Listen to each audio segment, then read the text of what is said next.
You're listening to the Mindful Mama podcast, episode 84. Today we're talking about the science of self-compassion. Welcome to the Mindful Mama podcast. Here it's about becoming a less irritable, more joyful parent. At Mindful Mama, we know that you cannot give what you do not have.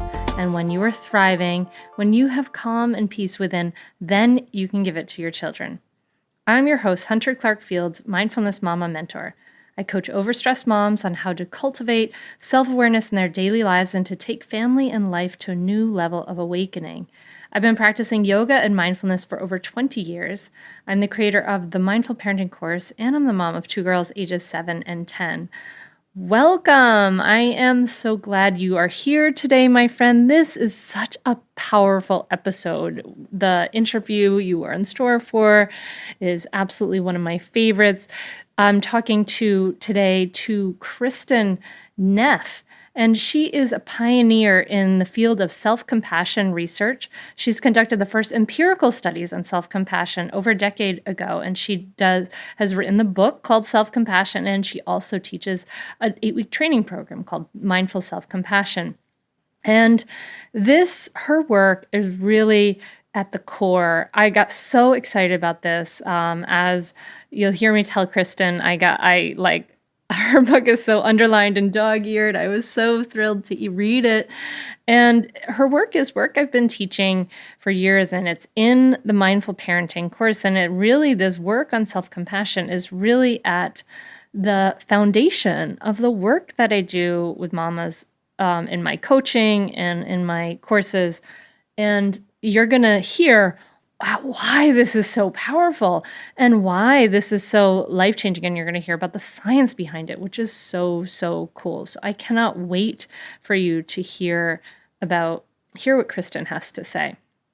Coming up right now, we have the Mindful Parenting course is going to be starting, and this is a totally comprehensive 8-week course that teaches you not only does it teach you skillful communication, like there's a lot of people who are going to tell you what to say and how to respond to your kids, but the problem is that those courses and things are missing a really, really crucial component, which is that we are unable in so many ways to stop our biological, neurological reactiveness. And so what the Mindful Parenting course does is that the first part, we really work on scientifically based methods of helping you reduce your reactiveness so that you can respond rather than react. And it's work that takes time. So in this live course, what we do is we go over this work for the 8 weeks. We have live coaching calls every week. You have support.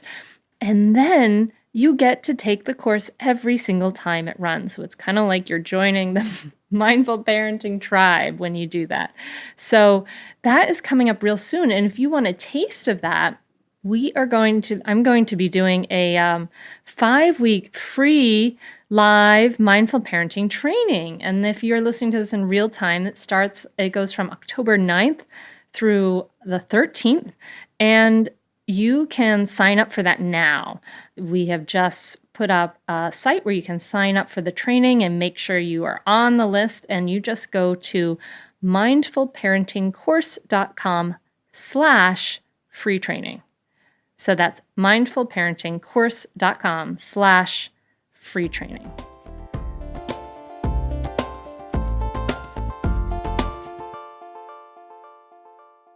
Kristen, I'm so thrilled to have you on the Mindful Mama podcast. Welcome. Thanks so much for being here today. Oh, well, thank you. I'm happy to be here.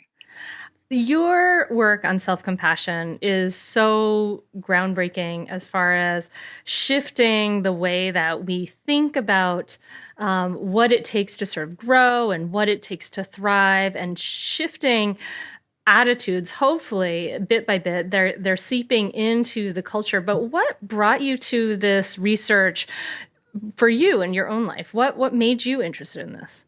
Yeah, well, I certainly didn't invent the idea. I actually learned about self-compassion at a local mindfulness group I was going to, where I was learning meditation. And the group I was going to really emphasized self-compassion and the importance of being kind, supportive with yourself. So I really started practicing it, and it changed my life almost immediately. I couldn't believe the difference it made, just learning to, again, be there for myself, support myself, give myself courage, encouragement, kindness, comfort when I was upset. It was like I had this resource that I didn't even realize I had. And I suppose, my contribution was that I had done some work. I'd actually done 2 years of postdoctoral training with one of the country's leading self-concept researchers. And I'd been looking at self-esteem and, a lot of the problems with the self-esteem literature. It's not so much that self-esteem is bad, but how we get it is not necessarily very healthy.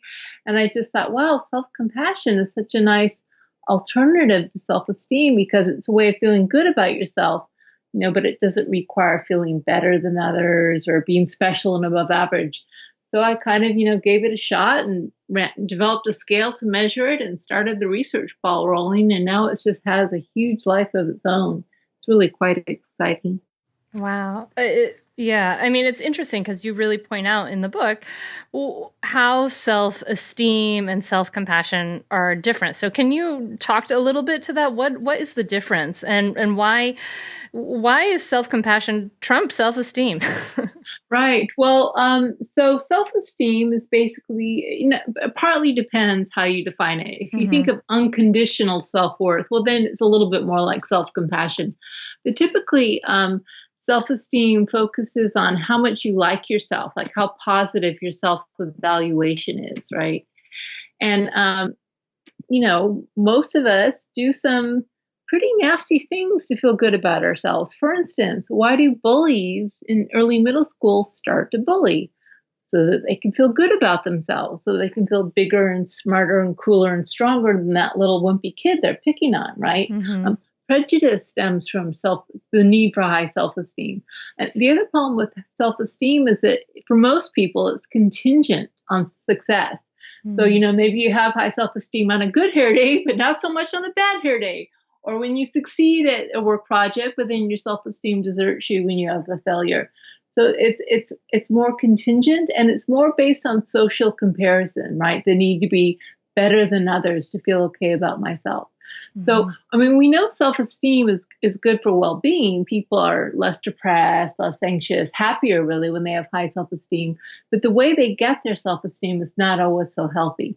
So self-compassion, it really offers all the same mental health benefits of self-esteem in the sense that, you aren't judging yourself. You don't feel bad about yourself. You feel like a worthy human being. But it's not based on being better than others. It's just based on being like a flawed, imperfect human being like everyone else. I can check that box. I can do that. It's not conditional, right? Yet the idea is right when self-esteem fails you, and that's when you make a mistake or you do something wrong. Self-compassion steps in to pick up the pieces. Self-compassion says, hey, you failed. Well, it happens. I'm still here for you. I still care about you, regardless of whether or not you failed or succeeded.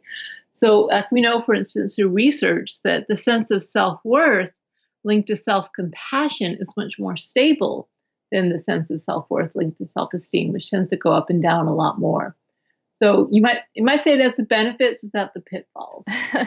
Well, it's interesting because I guess the way you're talking about it, when we look at self-esteem, it's really something that's based on judgment, right? Like I judge myself as this place and you're at this place. And it's all about kind of judging where you are, whether you're good or bad on the scale, and all about, comparing to others. And then just looking at ourselves with self-compassion, obviously, is just having that innate understanding that it's hard. It's hard to be a human being. It's not easy.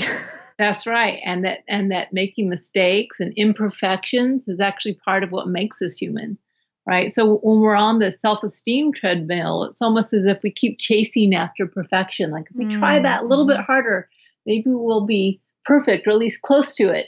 Whereas self-compassion just abandons that agenda, and we just learn to support ourselves as we are and to feel worthy as we are. We don't have to accomplish anything to be worthy. All human beings are worthy of kindness and respect. And then, of course, it doesn't mean we don't also want to grow and reach our full potential, but we don't grow and reach our full potential because we aren't good enough as we are. We want to grow and reach our full potential because we care about ourselves. We want to be happy. So the motivation of self-compassion is quite different than the motivation of self-esteem. Yeah, I think that's the thing that people, I think there's kind of a fear of it, right? Like people are worried that they're not going to, if I'm compassionate with myself, if I'm not hard on myself and harsh on myself, then I'm not going to become better, because I am flawed and I need to become better. But you point out in your book that research says that it's actually easier to admit areas of improvement and make improvement when we are self-compassionate. Yes, absolutely. So first of all, research shows that the number one block to self-compassion, as you say, is the fear that, we'll be unmotivated, we're going to lose our edge, we aren't going to reach our goals. We really think that the only thing that gets us moving is fear of self-punishment, But there is another thing that gets us moving, and that's kindness and encouragement, right? So if you think back to maybe, high school man, or maybe you're on a sports team or in drama club or something, maybe you had the experience of two different types of coaches. One was the really mean coach. He said, you'll never amount to anything, you lazy good for nothing, and yells at you all the time. Well, it is kind of going to work, right? You're going to want to avoid the coach yelling at you, so you're going to try, but it backfires in the long run because you lose faith in yourself, you get nervous because you're agitated, you have a lot of performance anxiety, and at the end of the day, you're more likely to give up. But hopefully you also had some experience of a really kind, encouraging coach. Someone who said, yeah, it's okay, you messed up, but here's how to make it better. Who gave you constructive criticism, who believed in you, who encouraged you, who supported you. Now, typically those types of coaches we learn a lot more from, and we're a lot more motivated by. So it's really just learning to, again, be this good, supportive inner coach inside, as opposed to the mean one who yells at us all the time. So both work, but what research definitely shows that it's more effective to be compassionate, and that when you fail, you're more likely to pick yourself up and try again. You're less afraid of failure, and you're more likely to keep trying even when things are difficult. And that's really what we need with motivation.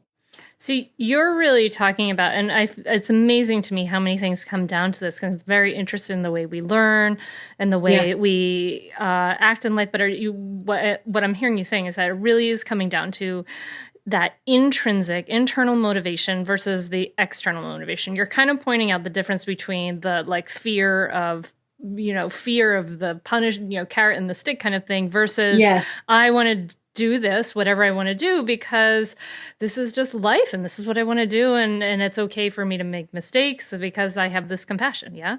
Yes. And that's a very good point. In an odd way, self-criticism is a type of extrinsic motivation. You aren't doing it because you want to learn and grow. You're doing it because you're afraid of punishment. So even though it comes from the inside, it's still an extrinsic motivator.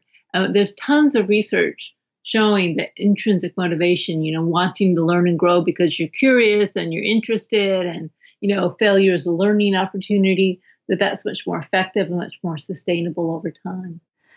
So this interests me because then it goes, so it goes back to parenting and kind of how we were raised and things like that. And I feel like in our society and in our culture, we have a long history of very authoritarian families where there's a lot of harsh criticism, there's a lot of punishment. There, in years past, there's whippings and beatings, and real extreme, like external punishment for trying to sort of get people to do what they want, children to do what they want to do. So how does if we want self-compassion, right? So the opposite of that is our self-criticism. So where does that come from? How is that shaped in our lives, that internal voice?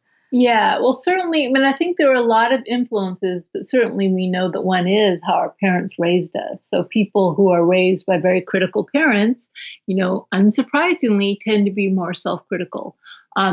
People who are raised with secure attachment to their parents, that knew that their parents would, accept them unconditionally, they're more likely to have self-compassion than those who, their love was contingent, or, some people had really abusive parents, and they're the ones who struggle the most with self-compassion because it wasn't modeled for them at all.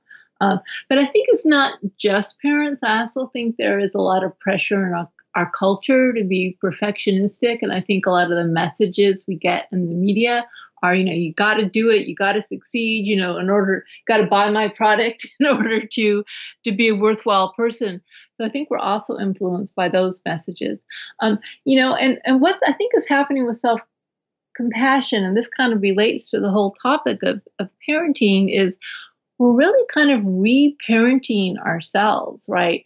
When we fail or we're struggling or we're afraid, we actually give ourselves the type of unconditional love, warmth, support, and nourishment that, maybe we didn't get from our parents. Hopefully we did, but maybe we didn't. Regardless, now as adults, we can give it to ourselves. And so we start to learn to do things like tune in to how we're speaking to ourselves. What type of language are we using? What's our tone of voice? Is it cold? Is it warm? Is it harsh? And then we actually learn to create an internal dialogue that kind of represents this ideally compassionate parent or friend to a child. Oh my gosh, there's so many things I want to respond to in what you said, and that, being able to even be in touch with that internal voice, obviously we need to be able to sort of hear it and see it, and that mindfulness, and that's one of the three, parts of your Yeah, and it's the first step. Yeah. None of this is possible without mindfulness. Mindfulness is the foundation. Absolutely. Absolutely. But then I'm thinking about the parents who are listening to you and saying, and we want to think that we love our kids unconditionally. Of course, everyone might say, I love my kids unconditionally. But what happens is when our kids sometimes have really big, difficult feelings like anger and, frustration, and they go, they're losing it, maybe at us, our behavior kind of shows that it's really hard to then love your kids unconditionally in that moment, especially, is it true? Is it true that it maybe especially if we have trouble accepting our own difficult feelings and having that compassion for ourselves?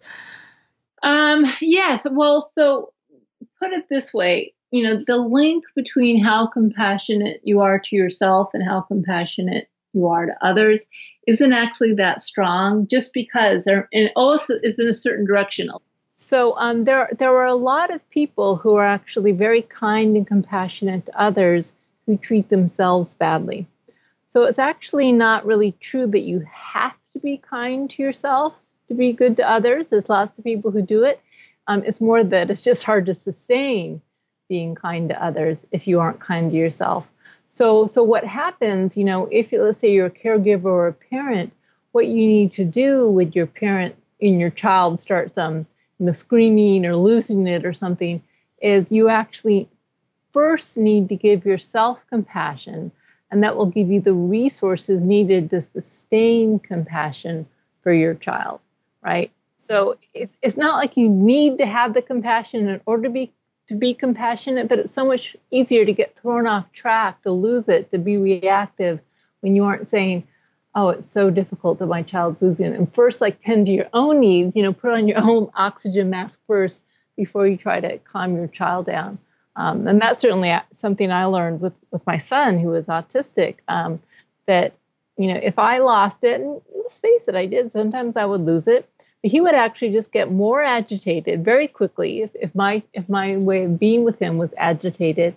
But when I could remember to give myself compassion and just, remember this is so hard for me right now, and, kind of care for myself first, then not only would I have more resources to attend to him, but he actually fed off of my mood. And if I was calmer, he was calmer. So, I think it's absolutely essential for parents to have self-compassion, especially when they're struggling with their child. If you just try to say, oh, I love my child unconditionally without tending to your own needs first, it's going to be really hard to sustain that. Yeah, absolutely. I want to go back to what you're saying about sort of our inner dialogue and kind of noticing our inner dialogue. And you write in your book that if we had control over our maladaptive thoughts, emotions, and behaviors, you wouldn't still have them, which I thought was such like a wonderful, a statement. Like, why, of course, don't we realize that, right? Like, clearly we don't have complete control of our actions, or else I'd only act in ways that we approved of. I mean, that was so, I love those times when it's just like, of course, of course. So can you talk to that and tell us what you mean a little bit more about that? Yeah, I mean, so I think this comes from the illusion of independence and control. Like somehow we think we're these totally independent units who have complete free will and we can do what we want and be perfect and get it right all the time.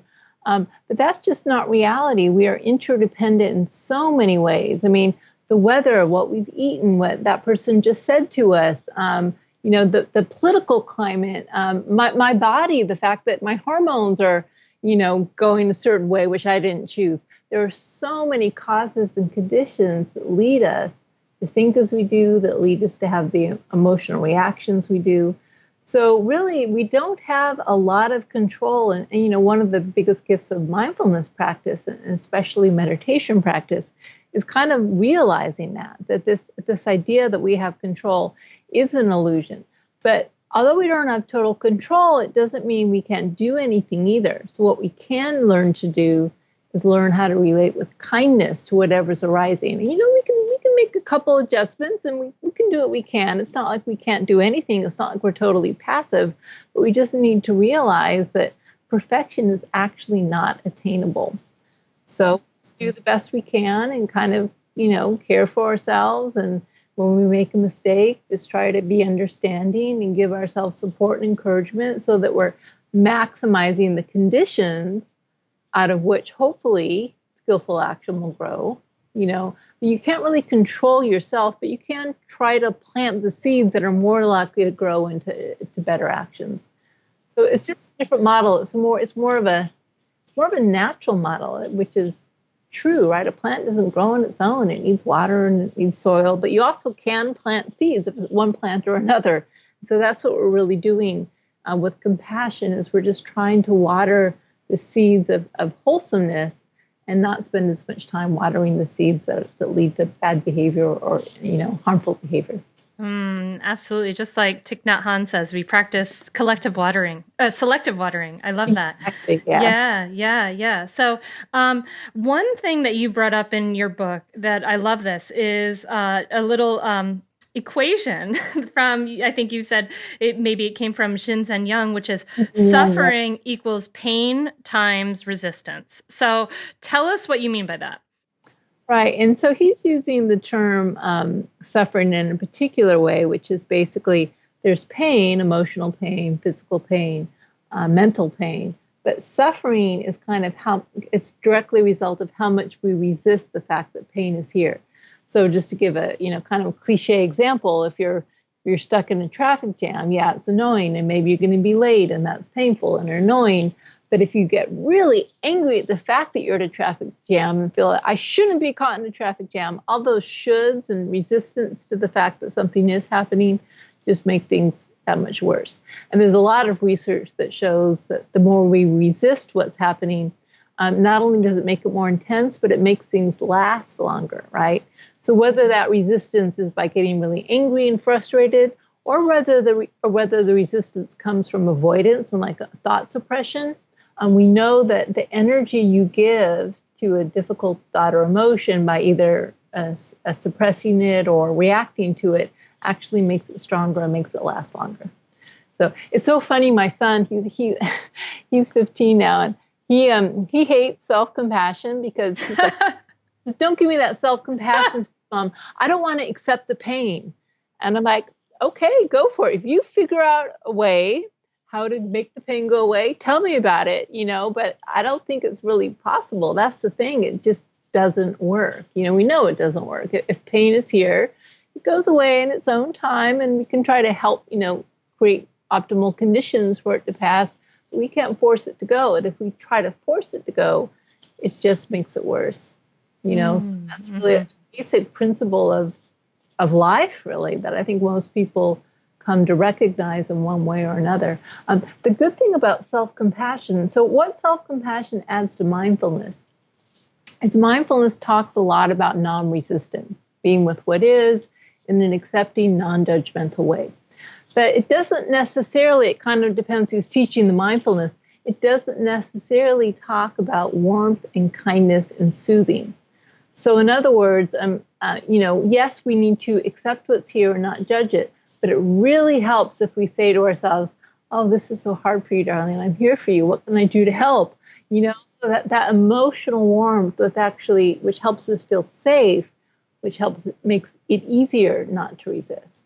So the mindfulness is key, but, in self-compassion, on top of the mindfulness, there's the kindness.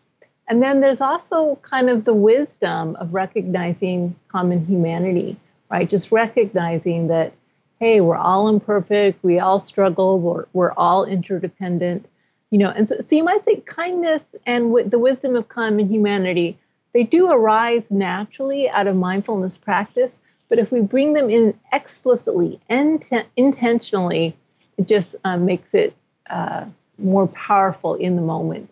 Yeah, absolutely. I mean, I coach women, and we work with this so much because we tend to be so hard on ourselves. I was thinking about you and your story, and I imagine there were times as you were raising your son, as you said, he has autism, I imagine you must have been very grateful to have found these concepts and to have found these practices throughout your time raising your son. Oh, yeah. I mean, I don't know how I would have coped without them. I mean, the very day he got diagnosed, I was actually on my way to a meditation retreat, and I'd been practicing mindfulness and self-compassion for about 7 years. And it's so funny, my husband, I said to him, don't worry, I'll cancel my retreat. We'll process this together. And he said, no, go to your retreat, do your self-compassion stuff, and then come back and help me, because he'd seen, how useful it was to help cope with challenge. So, when I was at the retreat, all these feelings were coming up for me, feelings you think you aren't supposed to have as a mother. Feelings of disappointment, even some irrational shame, fear. And this is toward the person you love most in the world, your precious child, But because of my practice, I knew that the only thing I really could do was to let it all in, to not judge any thoughts or feelings I was having as good or bad, just to let them arise. But most importantly, to just give myself great love and kindness and support and compassion for how hard it was, and just really trying to be there for myself, helping me to feel like, safe. And also, remembering common humanity. Yeah, so it was not all parents, they didn't face autism, but usually parents have some form of struggle or another with their kids. It could be other physical conditions, mental conditions, just conflictual relationships. It's not, because for a few moments, I started to go down the path of self-pity. Why me? Why can't I have a normal child like everyone else? And then I realized, what does that mean, a normal child? I mean, there's no child who's normal. It's just kind of a particular flavor of, some of the challenge. And so when I was able to do that, it just made it so much easier, first of all, to accept the autism, to accept the challenges that it posed for me, but really, ultimately, to accept Rowan. It just gave me so much more ability. The more I could accept myself and accept my difficult feelings and accept my pain around it, the more I had available to be with him as he was and to give to him. So I don't know how I've gotten through. I'm sure I would have, but it would have been a lot harder, I can tell you. Yeah. I love what you're saying about this acceptance, right? Like what we resist persists, and that self-acceptance that is so essential to underlying this as parents. So what advice do you give parents who want to practice more self-compassion and maybe want to just be able to be more accepting of their kids? Yeah. So again, the first thing to do is to not only accept, but, it's more than acceptance. It's actively soothing, comforting, supporting, providing warmth to ourselves. So things like putting your hands on your heart, saying words, the types of encouraging, supportive words you might say to a friend, really actively kind of reparenting ourselves. Like, maybe if you were lucky and you had a good mother, when you were upset, she would, give you a hug and say just the right things. And the tone of her voice would be just what the tone you needed to hear to know that it was safe and it was going to be okay. Well, whether or not you actually had that type of mother, we can learn to do that with ourselves, to really say, what do I need right now to comfort and care for myself in the moment, and learn to start to give it to us. In addition to accepting all our pain and accepting all our imperfections, which is really key. And so I really, counsel parents, when you're feeling like you want to tear your kid's head off, and that happens, usually the first side is guilt. Oh my God, I shouldn't be having the thought that I want to tear my kid's head off. I'm a bad mother. Then you might try to, or bad father, then you might try to just love your little kid a little bit more conditionally in that moment. How well does that work? Really, a lot of it, especially as a parent, is giving yourself permission to validate and acknowledge your own pain. I think parenting is supposed to be a one-way street, that it's just about caring for the child, but you have to care for yourself as a parent. You have to say, this is so hard for me. I'm feeling so overwhelmed. And maybe, put your hands on your heart, or if you can we find that physical expressions of kindness are really powerful because the body is actually designed to respond to them, because we're mammals. So if you can find some way of touching yourself that really lets your body know, hey, you're here, and it actually starts to change your physiology, you start to feel more safe. You start to feel, once you feel more safe, you actually have more options in terms of thinking how to respond. So really that first before you try to deal with your kid. But if it's just one way and you think you're just supposed to be this perfect parent, you're just supposed to give, and not care about your own needs, it really won't be very sustainable. No. I mean, listeners, take Kristen's advice and see her example of when she heard that diagnosis, that you went on a retreat and you took a number of days to yourself. And I think that's a really great example, to take that time to really ground yourself. That's beautiful. But what I'm talking about is a little different than self-care. A lot of people are told for parents, you should have self-care. Well, let's face it, self-care isn't always possible. We aren't always in a position where we can go on a retreat, or we may not have the time or the money to get a massage or take a yoga class. So self-care is good. Do as much self-care as you can. But regardless of that, the problem with self-care is that all happens off the job. Right?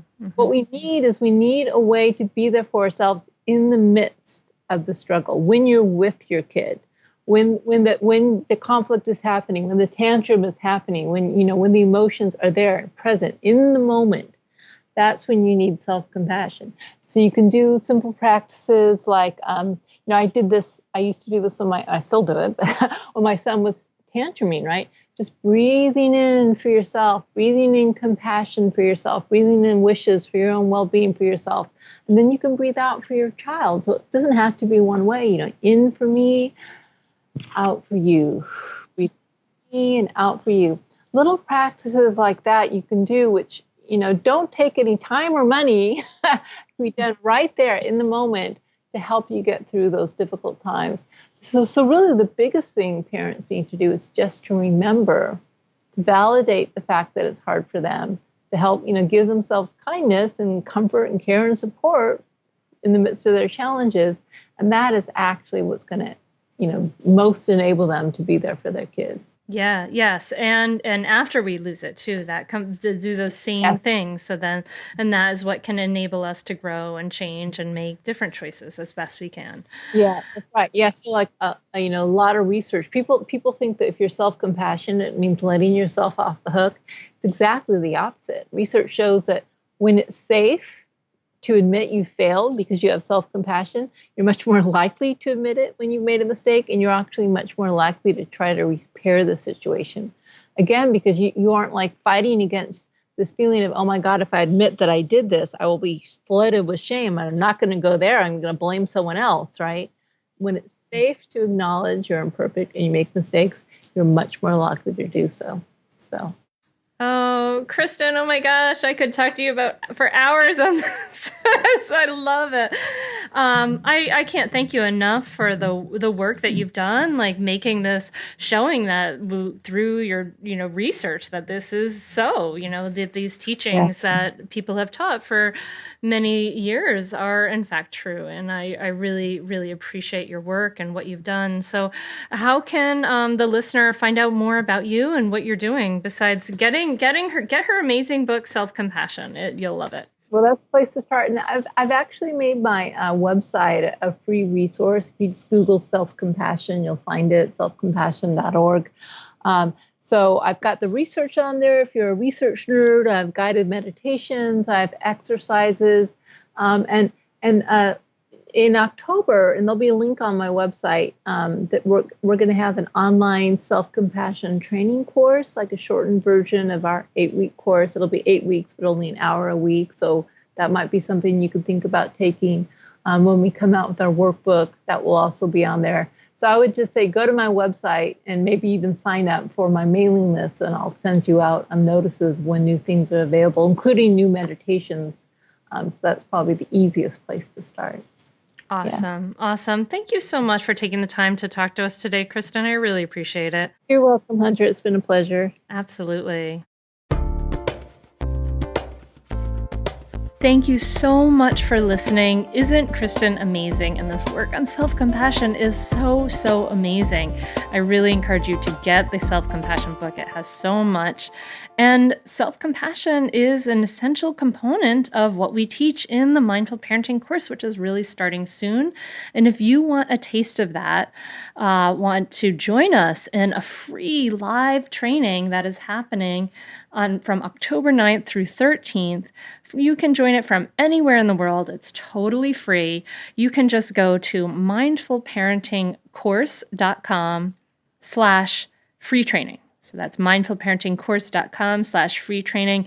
And the difference with the Mindful Parenting Training course, which every other parenting thing lacks, is that we talk about not only how to respond to your kids so that you're more effective as a parent and you have better relationships and better connection and things like that, but we also work on that super, super essential component of you creating that foundation of mindfulness so that you can respond rather than react, bit by bit, working on that foundation of self-compassion so that you can give it, just like we talked about with Kristen. It's amazing. So if you have any questions, feel free to email me at hunter@hunteryoga.com. Please subscribe and leave a rating. Remember, you can do that right on your phone now. It's so easy. You just click on the podcast app that you listen to and just search for Mindful Mama Podcast, even if you're subscribed, and then you can click on ratings and reviews and you'll see a thing right there. And I've gotten some new ones. Yay! I wish I had like sound effects, like clapping. Yay.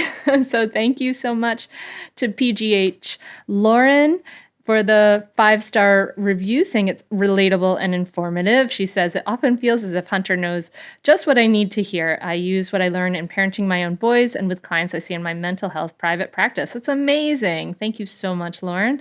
Thank you so much to Pietriov Mosinski. That's so cool. Another 5-star review says, can't say enough good things. And this is like the week for reviews. You guys are filling me up. It's awesome. Another 5-star review from Ben's Mama 1.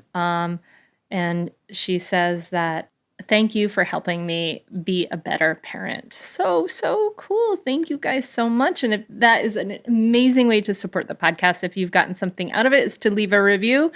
And man, we need to share this interview with Kristin Neff everywhere. People, share it with your friends. Who doesn't need more self-compassion in our world, right? Who doesn't need that? So please do share it with your friends.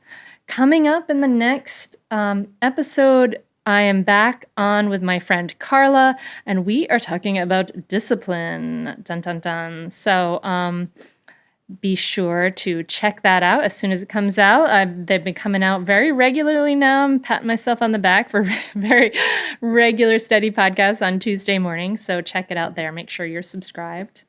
And go over to that mindfulparentingcourse.com/free training and sign up. And I can't wait to get started with that. And then finally, I'm so grateful you're here.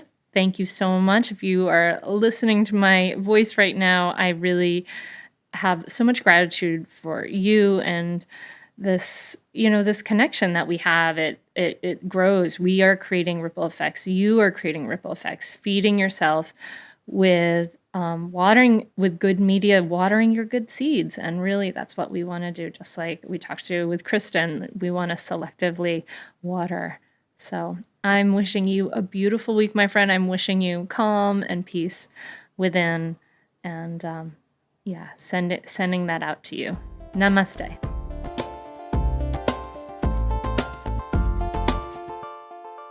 Are you frustrated with parenting?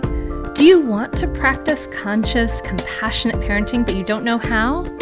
It's not easy, and there's no roadmap for this until now. I'm Hunter Clarke-Fields, creator of the Mindful Parenting course, and I know how frustrating it is because I've been there. I really struggled as a young mom, and when I found myself yelling and triggered by my child a lot, I knew there had to be a better way, and there is. Mindful parenting is different from other parenting trainings.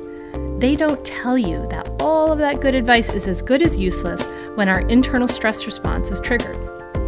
Mindful parenting teaches you research-based tools and practices to reduce your stress response so you can respond rather than react. And it teaches you exactly what to say so that you can create willing cooperation from your child.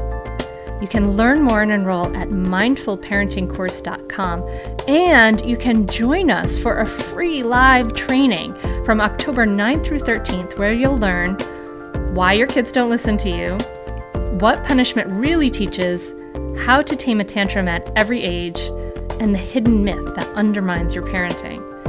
Sign up now at mindfulparentingcourse.com/free training. I'll see you there.